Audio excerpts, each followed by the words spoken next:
Hi and welcome to another video update from the Fire Brigade Union, here to discuss a very serious dispute that's taken place in the West Midlands. A dispute that revolves around the imposition of contracts by management. And let me just give you a flavour of what's in these contracts. The contract says, by signing this document, you're specifically agreeing to accept changes and additions to your role with reasonable notice as may be required by current and future needs of the service. To discuss this, we're joined today by Andrew Scattergood, the Brigade Chair of the FBU West Midlands, and also by Matt Rack, General Secretary. Andrew, this is an extraordinary document that the West Mids are pushing it through. Now, you're fighting this, you're involved in a ballot for strike action. Is this the only issue that you're facing? Well, no, Tam. Unfortunately, this is just one of 5 issues, 5 points that we have registered a trade dispute over and a balloting our member, and as you say, for strike action. This is one of the most serious elements to this trade dispute, but it also revolves around issues with our members in control, as well as the culture and style of management we've got developed in the West Midlands. Okay, we're also joined by FBU General Secretary Matt Rack. Matt, I think every member out there watching this, having heard what's in this contract, will be utterly incredulous at what's in there.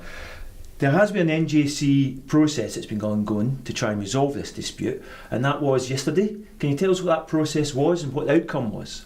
Yeah, I think we need to be clear that this was simply an exploratory meeting facilitated by the Joint Secretaries of the NJC. So it's useful that took place. We need to keep dialogue open with the Brigade Management and with the Fire Authority, and we'll do that throughout whatever happens next. But I need to be absolutely clear that yesterday's meeting produced no resolution on anything, no resolution on any of the 5 areas of the trade dispute, and indeed no proposal to resolve any of those 5 points.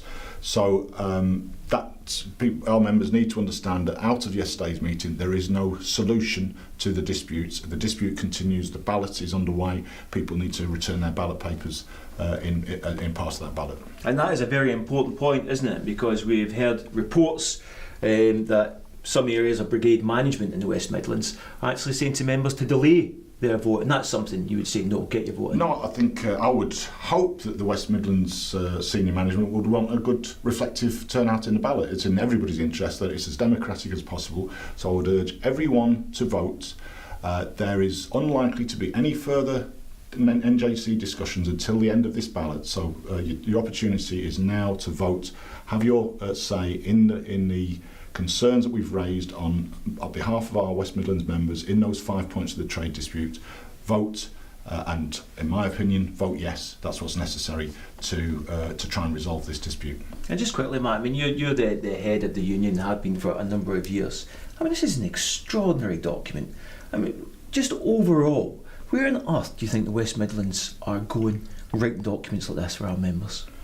Well, it is quite staggering when you read the extract that you've read, and members from outside the West Midlands need to appreciate this. This is a contract that's been given to new joiners, essentially.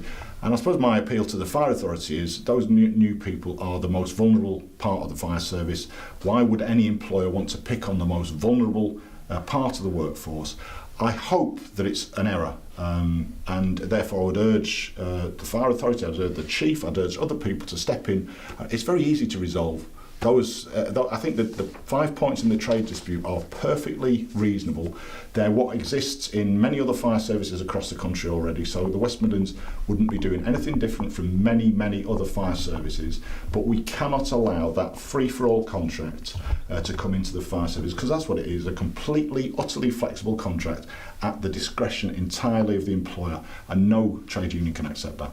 Absolutely. Now, Andrew, the last word over to you. I mean, there'll be members from the West Midlands out there watching this. I have no doubt at all there'll also be managers from the West Midlands out there watching this. No firefighter wants to take strike action. We know that, but sometimes you've got no choice to fight. What's your message, first of all, to our members out there considering the ballot? And then secondly, for the management, how does this dispute get resolved? Well, I think the message to our members is quite simple, is that we've raised these 5 points in this trade dispute on behalf of our membership. Our members out there know exactly what's going on. They live and breathe this every day. They have an opportunity in order to try and resolve the serious issues that are developing, and to do that now before these contracts, which ultimately will create a 2-tier workforce, and in the future we'll end up if we don't fight them now, we'll end up in a position where people on these new contracts will begin to outnumber those on the old contracts. We don't know what's happening with the future governance of the fire service. It talks about the future needs of the fire service. We don't know what that is. We don't know who the chief fire officer will be in 10 years' time, 20 years' time, who the governance will be in that period. So it's very important that we fight this, and we fight this now. And our message to the Fire Authority and to the managers in the service is quite simple. It's what Matt was saying. It's a reasonable request here. It's not a difficult trade dispute to resolve. There are 5 points in there that are essentially very easy to meet, and we would urge management and the Fire Authority to sit down and have a look and say, have a look at this contract and say, is this really what professional firefighters should be being issued? And look to remove that, to meet us on the other points of the trade dispute and resolve this before, as you say, no firefighter wants to take strike action, and to try and avoid this escalating any further than it has to. Absolutely. Thanks very much, Andrew, and thanks, Matt.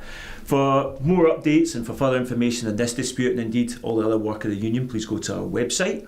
That's www.fbu.org.uk. You can also get more immediate updates on our Twitter feed, and that's at FBU National. Until next time, thanks, and thanks again, Andrew and Matt. Thanks, Tom.